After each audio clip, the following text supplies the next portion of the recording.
before Walmart, before Amazon. There was Main Street, where every handshake meant something, and the butcher knew your name. It was a place where the sound of a doorbell jingling above the shop entrance wasn't just the start of a transaction, but the beginning of a conversation. The sidewalks carried the rhythm of a town's daily life, each step echoing a sense of belonging that tied people to one another in ways that feel almost impossible to imagine today. In those years, walking downtown wasn't just about picking up what you needed. It was a ritual. The butcher knew the cut of meat your family liked best, and he wrapped it carefully in brown paper, scribbling your name with a pencil before tucking it into your hands. At the barber shop, the chatter was as important as the haircut, and the old chair creaked in the same spot every time someone sat down. The 5 and dime was a treasure chest where children pressed their noses against glass cases, debating whether to spend a few coins on candy, a toy, or something they didn't really need but couldn't resist. These small shops weren't only businesses. They were extensions of the community. A store wasn't just a place to buy.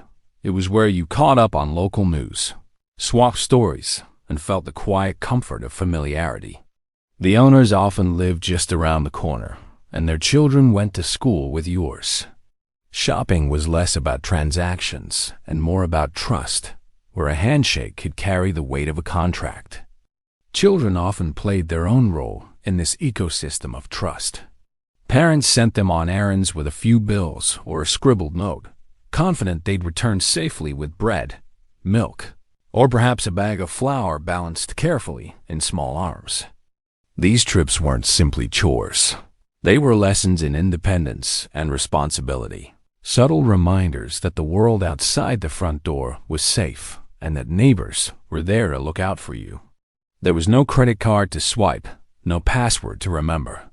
Instead, there was the store tab, a little ledger kept behind the counter. A family could buy what they needed today and pay at the end of the week or even the month. It wasn't seen as debt, but as a sign of trust, a mutual understanding between shopkeeper and customer. That kind of system bound people together in ways a receipt never could. Main Street was more than just a collection of storefronts. It was memory-made physical window displays that changed with the seasons, shop signs that grew weathered with time, and a familiar path where every step felt known. It gave people a sense of place and permanence, anchoring their lives in something tangible. Even decades later, people can close their eyes and still hear the echoes of those bells, those voices, those everyday rituals that stitched life together. But time doesn't stand still, and neither did America's way of shopping. It started with smaller, bigger stores, bigger parking lots. At first, it was exciting, but it would change everything. By the 1960s and 70s, a new way of shopping had begun to take hold in America. Instead of strolling along Main Street and stepping into a handful of familiar shops, families now piled into cars and drove toward larger stores promising more choices under one roof. The shift felt subtle at first, even thrilling. After all, who wouldn't want more variety at a better price? The first supermarkets stood as symbols of abundance. A single store might carry everything from fresh produce to canned goods to cleaning supplies, all neatly lined up in wide aisles that seemed to stretch forever.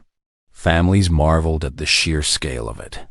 Where once you had to visit a grocer for food, a butcher for meat, and a baker for bread, now it was all in one place.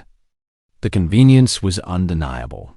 Parents could finish their errands in one trip, with children tugging at carts while shelves towered above them. Discount stores soon followed, offering even more. They promised low prices and endless aisles filled with clothing, toys, and household goods. These new shops had space for big shopping carts and bigger dreams, built with wide parking lots that invited customers to stay longer, load their cars, and fill their trunks in ways Main Street never could accommodate. Shopping began to feel less like a social ritual and more like a family outing. A weekend event where the destination wasn't a familiar storefront but a sprawling building glowing with fluorescent lights. At first, this transformation felt like progress. For young families, it meant saving money and finding everything they needed in a single stop. For towns, it meant the promise of growth, as larger stores drew crowds from surrounding areas. But quietly, something else was happening. These shopping centers weren't located on Main Street. They were built on the outskirts of town, along highways and open land where space was plentiful. Bit by bit, the old rhythm of walking from store to store gave way to the hum of car engines and the sprawl of asphalt lots. The appeal was obvious. Parking was easy, the choices were endless, and prices often beat those of the corner shop. Yet the trade-off was subtle and slow. The grocer who knew every family by name, the barber who chatted through every cut, the shopkeeper who extended a line of credit. These kinds of connections couldn't be replicated by a cashier ringing up hundreds of strangers each day. The stores grew larger, but the sense of community grew smaller. People didn't notice it right away. The shelves were too full, the carts too heavy, the savings too tempting. But beneath the excitement, the small-town rituals that once defined daily life were beginning to loosen their hold. Shopping was no longer about who you knew. It was about how much you could get, and how fast. But before the giants claimed the edge of town, they quietly set up shop on Main Street itself. Woolworths had grilled cheese. Jack Penny had creaky floors. Even the chains once felt like home. For many towns across America, the first big-name stores didn't feel like invaders. They felt like neighbors.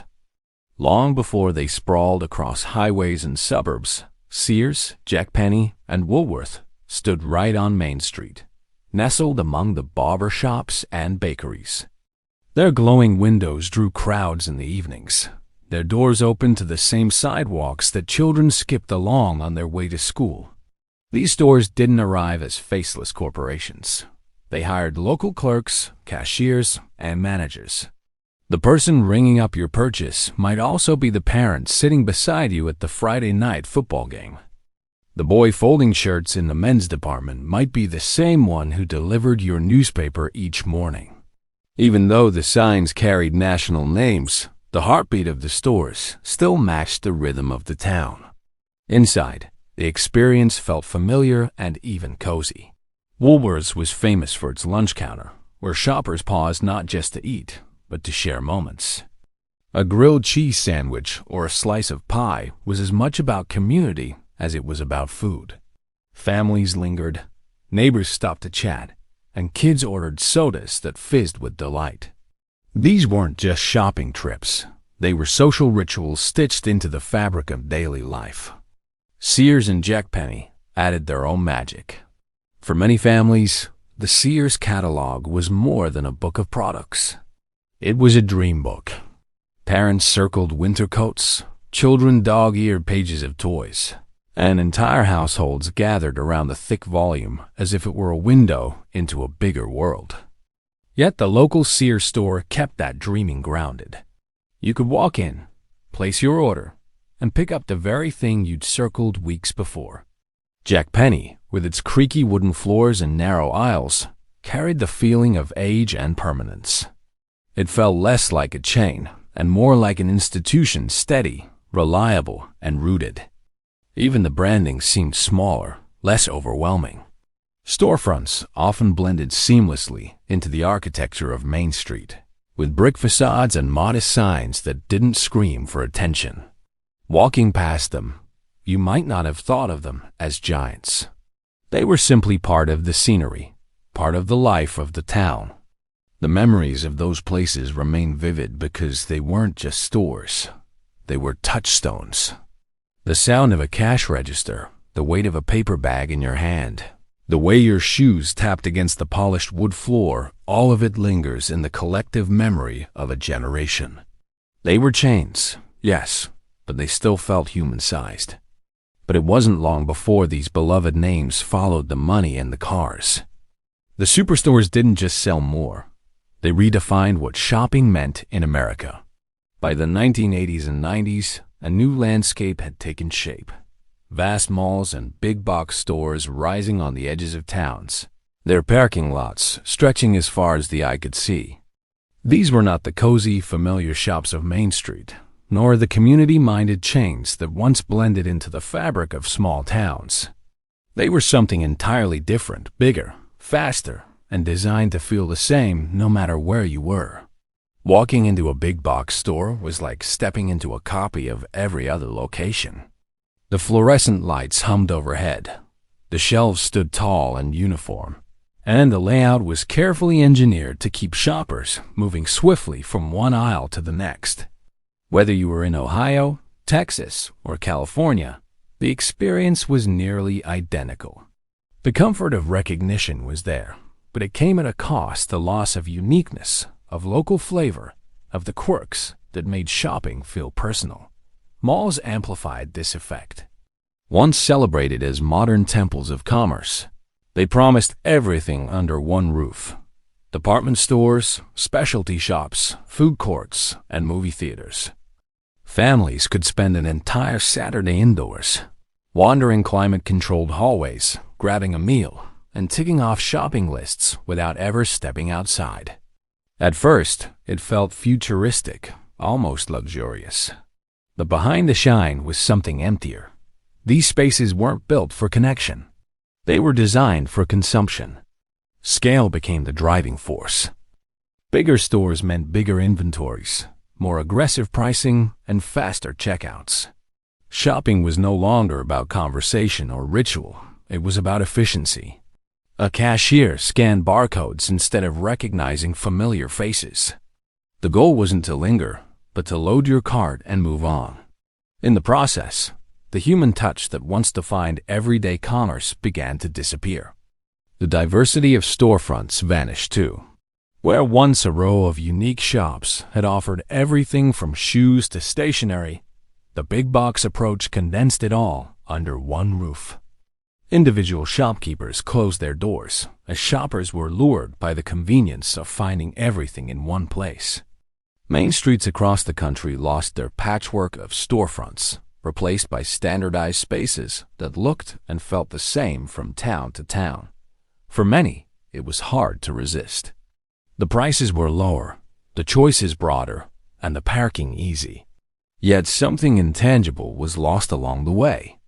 Culture was replaced with convenience. The quirky, memorable details, the jingling doorbells, the handwritten tabs, the barber's steady chatter faded into memory. What remained was a streamlined version of shopping that left little room for the personal stories that once gave it meaning. And once the giants left, Main Street began to fade store by store, window by window. The barber closed. The bell on the door stopped ringing. And just like that, Main Street went quiet. What had once been the heartbeat of the town began to fall silent, one business at a time. The shift was not sudden, but gradual, like a slow fading of color from a photograph. Small shops could no longer compete with the scale and prices of the giants on the edge of town, and the familiar names that had stood for decades began to vanish.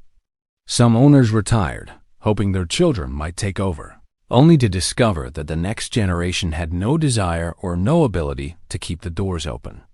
Others fell into bankruptcy, unable to keep pace with shrinking foot traffic and rising costs. The butcher who had once known everyone's order finally locked his door for good.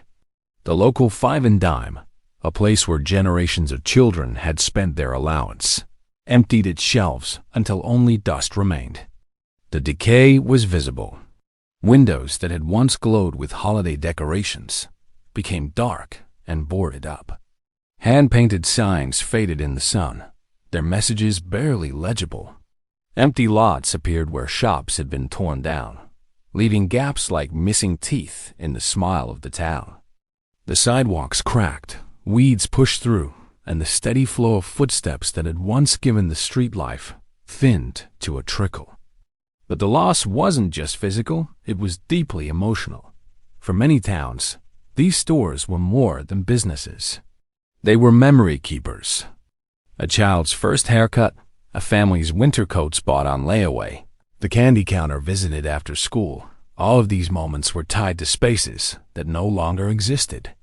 The absence left a hollow place not only in the landscape, but in the hearts of those who remembered what had been.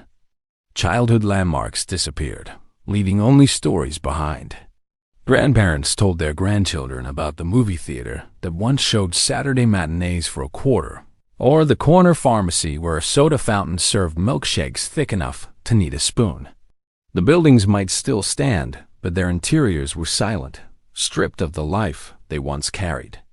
In many cases, even the structures themselves disappeared, leaving only parking lots or empty gravel patches where memories had once been made. What remained was nostalgia, powerful, bittersweet, and collective. People who had grown up with Main Street felt the loss like a shared wound, something unspoken, yet deeply understood.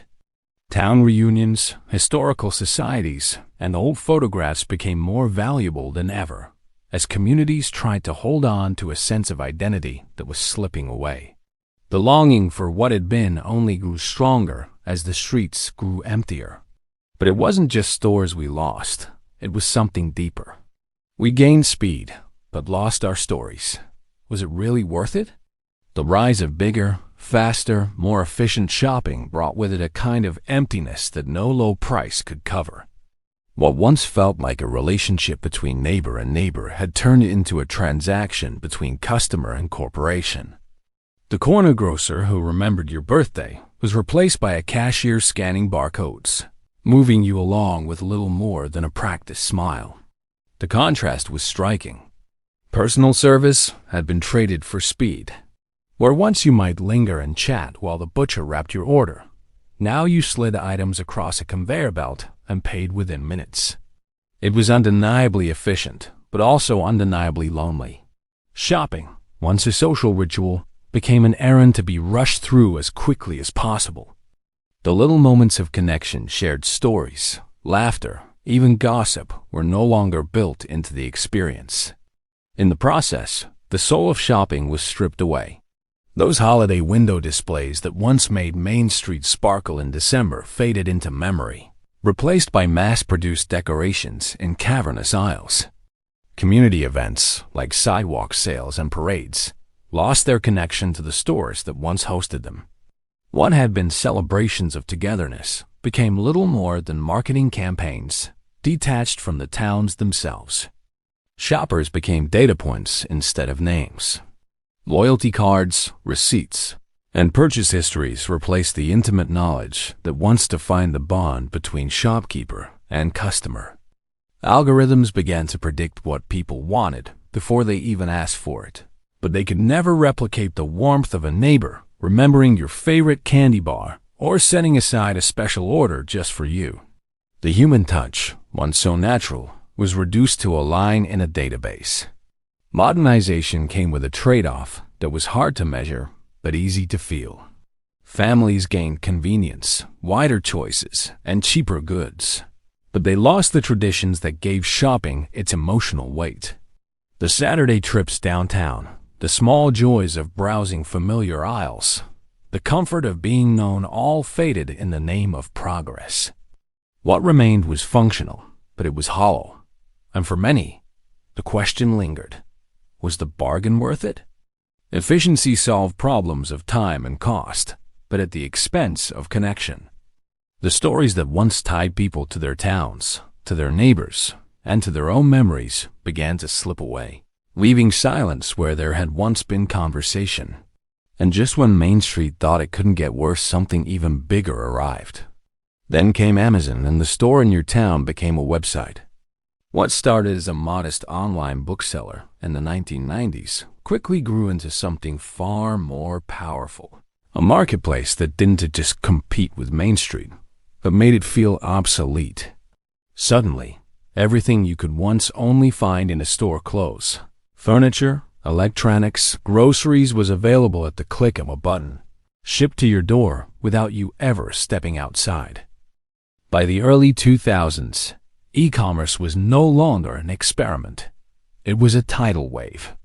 Sears, the company that once pioneered mail-order catalogs, couldn't keep up with the new digital model it had essentially inspired. Toys R Us, a childhood landmark for generations, collapsed under the weight of changing habits. Department stores, once the backbone of American retail, struggled to reinvent themselves in a world where online shopping was faster, cheaper, and infinitely more convenient. For shoppers, the shift was intoxicating. Instead of planning a trip to the mall, you could browse hundreds of options while sitting on your couch. Prices could be compared instantly. Reviews replaced conversations with clerks. Returns could be handled without leaving home. The rituals of walking downtown, browsing shelves, and chatting with neighbors were replaced by a sterile series of clicks, carts, and deliveries. Browsing itself, the slow, meandering kind that once defined shopping, died almost overnight. Online platforms didn't want you to wander. They wanted you to search, filter, and buy as quickly as possible. Algorithms steered you toward what they thought you needed, stripping away the chance encounters and small surprises that made Main Street shopping magical. The casual delight of finding something you didn't know you were looking for was replaced by targeted ads predicting your next purchase. The consequences reached beyond economics. Communities became disconnected from shopping in ways they had never experienced before. No longer did you run into your neighbor at the store, strike up a conversation in line, or see familiar faces behind the counter. Shopping ceased to be a shared activity. It became a solitary act performed behind a glowing screen. The social glue that Main Street once provided loosened even further, leaving towns quieter, emptier, and less connected. The physical experience of shopping gave way to the virtual. Screens replaced storefronts. Tracking numbers replaced the friendly wave of a deliverman who once knew your name. What had been a communal sensory ritual was now reduced to digital transactions that moved money and goods, but left no stories behind. The digital avalanche reshaped not only the way Americans bought things, but the way they lived. Main Street wasn't just competing with malls anymore, it was competing with the entire internet. And for a while, it looked like the battle was already lost. But just as it all seemed lost, something surprising began to happen. A new generation is discovering the charm of old storefronts and breathing life into the past. What once looked like relics of a bygone era are now becoming canvases for creativity and connection. Across small towns and forgotten city corners, Main Street is stirring again. Brick facades are being polished, faded signs repainted, and windows that sat dark for decades are glowing once more. Farmers markets fill sidewalks on Saturday mornings, where neighbors gather to pick up fresh produce and linger over coffee with friends. Pop-up shops and artisan stores bring back the handmade and the one-of-a-kind, trading mass production for character and story. Where once there were boarded windows, now there are bakeries offering sourdough loaves, bookstores hosting poetry nights, and craft breweries turning warehouses into gathering spots. The rhythm feels familiar, yet fresh, like something old made new again. The buy local movement has only strengthened this revival. Shoppers who once looked only for convenience now crave connection. They want to know the person behind the counter, to see where their food came from, to feel that their dollars are keeping their community alive. The slow living movement, with its emphasis on mindfulness and presence, fits naturally with the return of Main Street. It encouraged walking instead of rushing, browsing instead of scrolling, savoring instead of consuming. Nostalgia plays a powerful role in this shift. Younger generations, who grew up surrounded by screens and big-box sameness, are rediscovering the joy their grandparents once knew. They find beauty in the squeak of a wooden floorboard, the smell of fresh bread wafting through a small shop, the simple act of being greeted by name. What once seemed ordinary has become extraordinary again, precisely because it was nearly lost.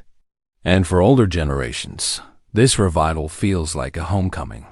Watching Main Street light up again brings back memories of errands run with parents, first jobs behind counters, and summer nights when stores kept their doors open late. It's not just about shopping, it's about reclaiming a sense of place and belonging. Communities are finding that these revived spaces do more than sell goods. They create bonds. They foster conversations. They remind people what it feels like to be seen and known, not just as customers, but as neighbors. In an age of endless digital noise, Main Street offers something quieter, slower, and more human. Because no matter how much changes, one truth still holds. Main Street isn't just a place, it's a feeling. And in some towns, it's coming back to life. For some, it's the echo of a bell above a door, the smell of popcorn drifting from a theater lobby, or the sight of neighbors waving as they pass by. For others, it's the memory of being trusted to run errands as a child, or the sound of laughter spilling from a diner booth. These fragments of memory remind us that Main Street was never just about stores. It was about us. Yes, much was lost. The small shops closed, the lights dimmed, the windows boarded up. Communities grieved as childhood landmarks disappeared, as sidewalks grew quiet, and as neighbors stopped crossing paths. The world became faster, bigger, and more convenient, but also lonelier. The ritual of shopping became a transaction, and the stories tied to it faded into the background. And yet, something powerful endured. Main Street lived on in memory, in photographs tucked into family albums, in stories told around kitchen tables, and in the ache of nostalgia whenever someone drove past an empty storefront. The truth is, Main Street never really left us. It stayed alive in the values it represented: trust, belonging, connection. It waited for us to remember what mattered most. Now, with new generations breathing life into old buildings and neighbors rediscovering the joy of face-to-face connection, Main Street is showing us it was never gone. It may have looked different, shifted, and struggled, but its spirit remained. Every farmer's market, every restored sign, every small-town gathering is proof that the heart of a community cannot be erased. Main Street is more than commerce. It's a metaphor for belonging. It's the reminder that we are not just consumers, but neighbors and friends. That life feels richer when it's shared. That trust, once the currency of a local shopkeeper's tab, is still the foundation of every community. Memories are what keep culture alive. And in remembering, we rebuild. Each step on a worn sidewalk, each door that opens with a cheerful ring, each smile exchanged in a store that feels personal again, becomes part of a legacy that never disappeared. So while the world will keep changing, Main Street remains. Not frozen in time, but alive in spirit, adapting, shifting, and always reminding us where we came from. Because Main Street never really left. It was waiting all along for us to find our way back. And now, we'd love to hear from you. What's your Main Street memory? Share it in the comments below. And let's keep those stories alive together.